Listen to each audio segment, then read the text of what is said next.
Everyone, welcome back to my channel. तो आज की वीडियो में हम डिस्कस करेंगे कि डिग्री क्या होती है और इसके इसेंशियल्स क्या होते हैं। सारी डिटेल्स हम जानेंगे और ये भी जानेंगे कि प्रिलिमिनरी डिग्री और फाइनल डिग्री में क्या डिफरेंस होता है। तो आइए शुरू करते हैं। तो देखिए, डिग्री जो है वो सीपीसी में सेक्शन 2 सब सेक्शन 2 में डिफाइन की गई है। देखिए, डिग्री समझने से पहले आपको ये पता होना चाहिए कि एडजुडिकेट करना क्या होता है।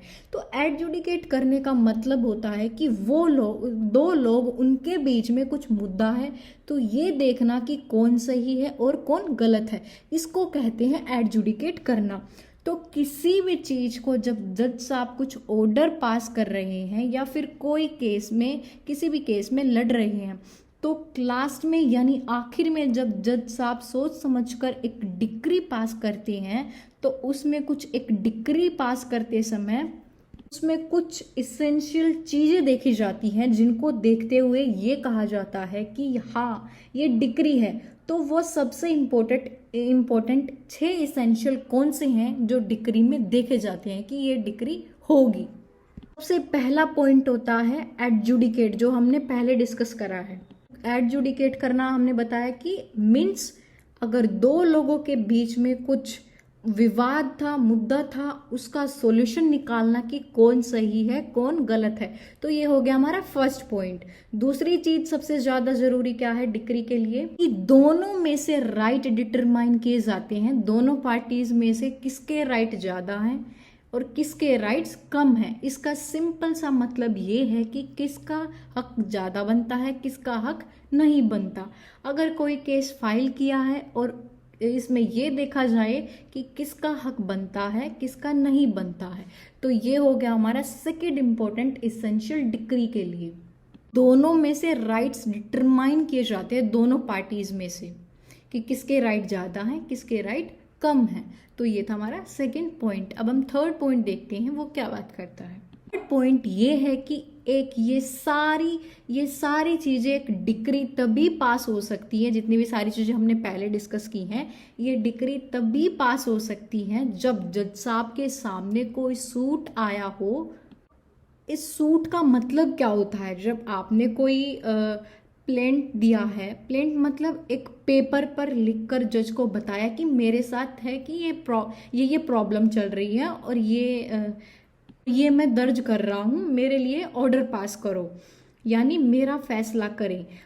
उस फैसले को करने के लिए जब आपके लिए जज साहब कह देंगे, तो वो एक डिक्री बन जाएगी। मीन्स उस फैसले को करने के लिए जब आपके लिए जज साहब कह देंगे, तो वो एक डिक्री बन जाएगी। नेक्स्ट जो फोर्थ पॉइंट है हमारा डिक्री के लिए, देखते हैं वो कौन सा है, कि जिससे कहा जाए कि जज साहब की ये चीज, ये फैसला एक डिक्री है। वो होता है कि उस डिक्री के अंदर सारे मैटर्स जो भी कंट्रोवर्सी में है वो सारे सामने आ जाने चाहिए। इसका मतलब है कि दोनों पार्टीज के बीच में जो भी मुद्दा है वो सारी एक एक चीज उस डिक्री में लिखी हुई होनी चाहिए, कि ये प्रॉब्लम्स थी, तो ये सारी चीजें जो हैं डिक्री में लिखी हुई होनी चाहिए। और फैसला करते टाइम उन सब चीज़ों को देखा गया, उन सब चीज़ों को कंसीडर किया गया है। तो ये सब आता है हमारे फोर्थ पॉइंट में। तो अब नेक्स्ट देख, जो पॉइंट है, इट शुड बी कंक्लूसिव। इसका मतलब कि आखिर में इसका एंड होना चाहिए, कि एक सॉल्यूशन निकलना चाहिए कि अब इसके आगे और कुछ नहीं बचा है, कुछ नहीं होगा, कंक्लूड हो गया, मीन्स आखिर में उसका एंड आ गया है। तो जब जज साहब सारी चीजें देखते हुए कह देंगे कि तुम्हारे फेवर में ये चीजें हैं या ये नहीं है, तो वो कंक्लूड हो जाता है। ठीक है, ये था हमारा फिफ्थ पॉइंट। अब सिक्स्थ पॉइंट ये है कि इन सब चीजों को एक फॉर्मल एक्सप्रेशन की जरूरत पड़ती है। जिस तरह से एक रिटन जजमेंट होता है ना, उसी तरह से ये एक फॉर्मली एक्सप्रेस किया जाना चाहिए, किया जाता है। बताया जाता है कि आपके ये राइट्स हैं, ये राइट्स नहीं हैं। तो ये हमारे 6 पॉइंट थे कि कब कब डिक्री मानी जाती है।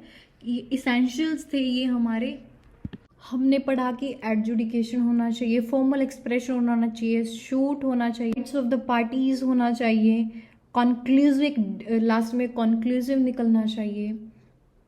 ये सब हमने पढ़ा। अब हम ये जानेंगे कि प्रिलिमिनरी डिक्री और फाइनल डिक्री में क्या फ़र्क होता है, क्या डिफरेंस होता है, ये अब हम जानेंगे। प्रिलिमिनरी डिक्री का मतलब होता है कि प्रिलिमिनरी डिक्री वो होती है जब सूट में आगे कुछ और होना बाकी हो, और फाइनल डिक्री वो होती है जब आपने कोई सूट दर्ज किया है वो फाइनली ख़त्म हो जाए और तब जो डिक्री पास हुई हो कहलाता है फाइनल डिक्री। तो आइए अब हम प्रिलिमिनरी डिक्री को एक एग्जाम्पल से समझेंगे तो आपको और अच्छे से क्लियर हो जाएगा। सपोज कीजिए आपने केस फाइल किया किसी ए नाम के पर्सन पर। आपने फाइल किया कि suit for possession of property, आपका कोई फ्लैट था और उसमें कोई पर्सन रह रहा है। आपने कहा कि ये फ्लैट मेरा है, ये फ्लैट मेरे को मिलना चाहिए, और आपने सूट फॉर पोजेशन फाइल कर दिया उस पर्सन के ऊपर। जब आपने सूट फॉर पोजेशन फाइल किया तो आपके साथ साथ आपने उसके साथ साथ ये कहा कि जितने टाइम से ये इस फ्लैट में रह रहा है उसका उतना पैसा, जो भी इसने मेरे को नुकसान हुआ और उसको जितना फ़ायदा हुआ है वो पैसा मुझे जो है मिलना चाहिए, कहते हैं मीन प्रॉफिट्स। तो आपने क्या किया कि मीन प्रॉफिट्स मांगे और कहा कि ये फ्लैट मेरा होना चाहिए। तो अब ये डिक्री करना कि ये फ्लैट, अब ये डिसाइड करना कि ये फ्लैट आपका होगा कि नहीं, ये तो फाइनली डिसाइड करा जाएगा और फाइनल डिक्री पास होगी लास्ट में कि फाइनल डिक्री पास हो गई है कि ये फ्लैट आपका हो गया है। ए का हुआ, इसका सिंपल सा मतलब ये हुआ कि केस चलते चलते मीन प्रॉफिट आपको मिले, हो गई प्रिलिमिनरी डिक्री।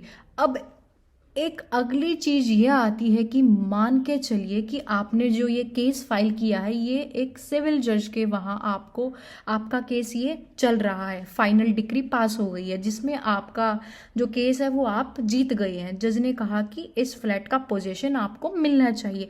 अब क्या हुआ, ए जो नाम का पर्सन था उसने अपील में चला गया। तो अब जो फाइनल डिक्री जो पास हुई है, जैसे ही ए अपील में चला गया तो इसका मतलब एडजुडिकेशन फिर से शुरू हो गया। तो जो आपकी फाइनल डिक्री आई वो अब प्रिलिमिनरी डिक्री बन जाएगी। फिर कोर्ट ने जो डिक्री पास की वो फाइनल डिक्री मान ली जाएगी और आप दोनों फिर से घर बैठ गए शांति से।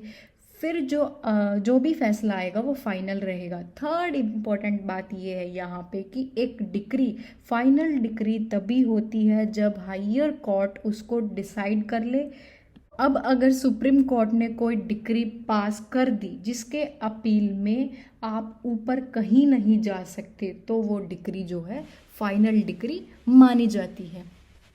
तो गाइस आज की वीडियो में हमने सीखा कि डिक्री क्या होता है, एडजुडिकेशन क्या होता है और प्रिलिमिनरी डिक्री और फाइनल डिक्री के बीच में डिफरेंस जाना, इसेंशियल्स जाने।